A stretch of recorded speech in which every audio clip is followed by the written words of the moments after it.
السلام عليكم ورحمة الله وبركاته. الأمن مطلب إسلامي وضرورة بشرية. تعالوا بنا في هذا اللقاء نتعرف على مفهوم الأمن وأهمية الأمن للمجتمع وكيف نطبق الأمن في بلادنا.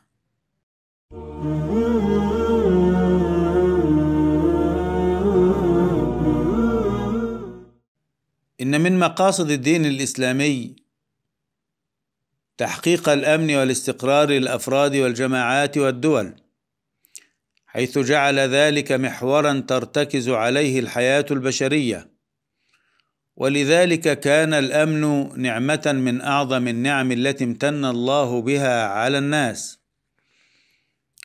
والأمن هو الطمأنينة وزوال الخوف من النفس، والأمن كذلك هو حماية الإنسان في نفسه وفي ماله وفي عرضه، وكفالة سلامته، ومنع الاعتداء عليه أو التقليل من شأنه واحتقاره أو اضطهاده. وقد أكد القرآن الكريم هذه المعاني في قوله تعالى: يا أيها الذين آمنوا لا يسخر قوم من قوم عسى أن يكونوا خيرا منهم ولا نساء من نساء عسى أن يكن خيرا منهن ولا تلمزوا أنفسكم ولا تنابزوا بالألقاب. والنبي صلى الله عليه وسلم يؤكد ذلك في قوله: بحسب امرئ من الشر أن يحقر أخاه المسلم، كل المسلم على المسلم حرام، دمه وماله وعرضه. والأمن في الإسلام عام وشامل، يشمل كل نواحي الحياة البشرية اجتماعيا واقتصاديا وسياسيا. ومن هنا يجب علينا أن نحقق الأمن في المسكن والطريق ومكان العمل ومكان العلم، وهكذا في كل الميادين. ويجب أن يكون الفرد آمنا على ممتلكاته فضلا عن تحقيق أمنه في غذائه. ولذلك فإن الإسلام يقرر شمولية الأمن وتغطيته لجميع ما يلزم الإنسان، وذلك لسد جميع المنافذ التي يتسلل منها الإرهاب إلى أفراد المجتمع.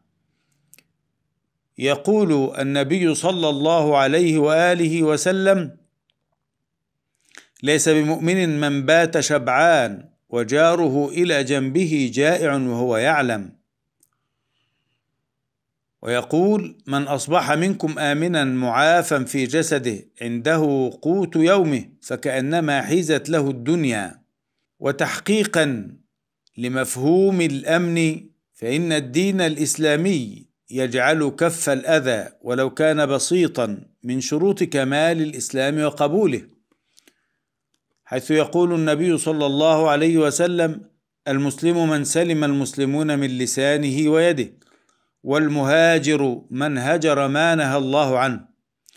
ولمكانة الأمن وأهميته بشر الله رسوله بالرؤيا الصادقة ووعده وأصحابه بدخول المسجد الحرام آمنين مطمئنين.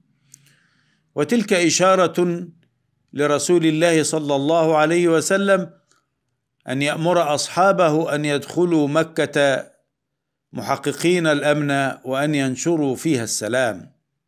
يقول تعالى: لقد صدق الله رسوله الرؤيا بالحق لتدخلن المسجد الحرام إن شاء الله آمنين.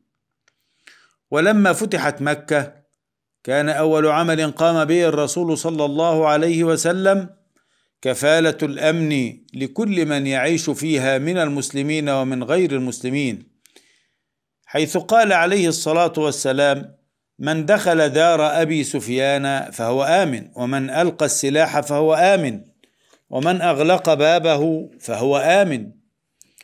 ومن مظاهر اهتمام الإسلام بالأمن مراعاته لأحوال الناس في حال فقدان الأمن أو اختلاله، حيث خفف عنهم بعض التكاليف الشرعية، وعلى رأسها الصلاة، فشرع للخائف صلاة الخوف، وللمسافر قصر الصلاة، وللمريض الإفطار في رمضان.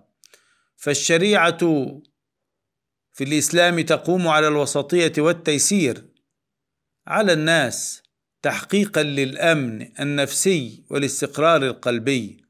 وفي الختام أسأل الله تعالى دوام الأمن لبلادنا، ولكم مني جزيل الشكر على تعليقاتكم وأسئلتكم.